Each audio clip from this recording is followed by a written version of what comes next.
안녕하십니까, 이무김 변호사입니다. 오늘은 상사에게 괴롭힘을 당했다면서 직장 내 괴롭힘 신고를 했는데 오히려 무고죄로 고소를 당한 경우에 대해서 말씀을 드리고자 합니다. 정말 억울할 겁니다. 직장 내 괴롭힘 자체가 민감하고 진실을 밝히는 과정이 결코 간단치 않습니다. 근데 이 문제에 더해서 무고죄까지 얽히면 당사자는 엄청난 심리적인 압박감에 시달리게 됩니다. 오늘은 실제 법적 기준에 따라서 직장 내 괴롭힘 신고가 현실적으로 무고죄로 처벌받을 수 있는지에 대해서 정리를 해드리겠습니다. 먼저 결론부터 말씀을 드리자면 직장 내 괴롭힘 신고가 무고죄로 이어지는 경우는 현실적으로 어렵습니다. 무고죄는 단순히 사실이 아니었다라는 사실로 성립되지 않습니다. 허위 사실이라는 점이 명확하게 입증되어야 하고 신고한 사람이 그것이 거짓임을 알고도 상대방을 처벌받거나 징계를 받게 하기 위한 의도로 일부러 신고를 해야만 성립할 수 있습니다. 이 세 가지가 모두 입증되어야지 무고죄로 성립이 될 수 있는 겁니다.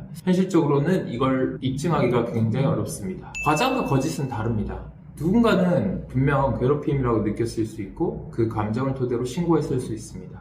하지만 조사 결과 그것이 법적인 의미에서 직장 내 괴롭힘이 아니었다고 판단되더라도 그 사람이 신고자가 무고를 저질렀다고 볼 수는 없습니다. 예를 들어서 상사가 업무적으로 한 말이 듣는 사람 입장에서는 굉장히 모욕적으로 들릴 수도 있고 그걸 그대로 조금 가장을 보태서 신고하였다고 하더라도 이것이 법적인 의미에서 허위 사실에 대한 근반한 신고라고 볼 수는 없습니다. 즉 해석의 차이일 뿐 거짓 신고로 볼 수 없는 것입니다. 물론 무고죄 적용에 있어서는 공무원과 사기업에서도 다른 양상을 보입니다. 공무원분들, 특히 교사분들은 징계 처분이 법적인 본인의 신분에 영향을 미치게 됩니다.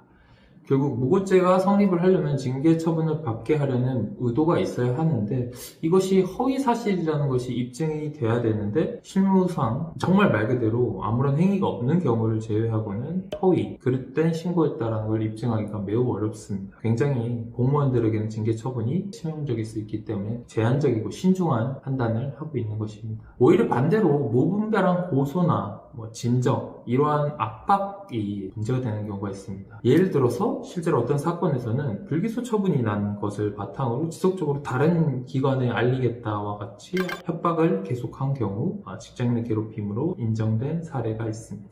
결론부터 정리를 하면 공기업이든 사기업이든 직장 내 괴롭힘 신고가 그 자체가 무고죄로 처벌되기에는 여러 가지 되게 복잡한 세 가지 근거라든지 입증해야 될 것이 많습니다. 따라서 법적으로 무고죄로 현실적으로 처벌받기는 어려울 것이라는 말씀을 드리고 중요한 것은 감정보다는 사실이고 그 증거를 통해서 객관적으로 입증을 해야 합니다. 즉 이 영상은 어떤 가해자 또는 피해자 특정 편에서 쓰는 것이 아니라 과연 이것이 무고로 될 수 있는지에 대해서 전문가의 상담을 통해서 처음 신고 단계부터 같이 함께 협력을 한다면 이러한 가해자 같은 경우에는 억울하게 신고를 당하는 과정에서 방어를 할 수도 있을 거고요. 신고자 입장에서는 이게 무고죄로 되지 않기 위한 수단을 선택할 수 있는 겁니다.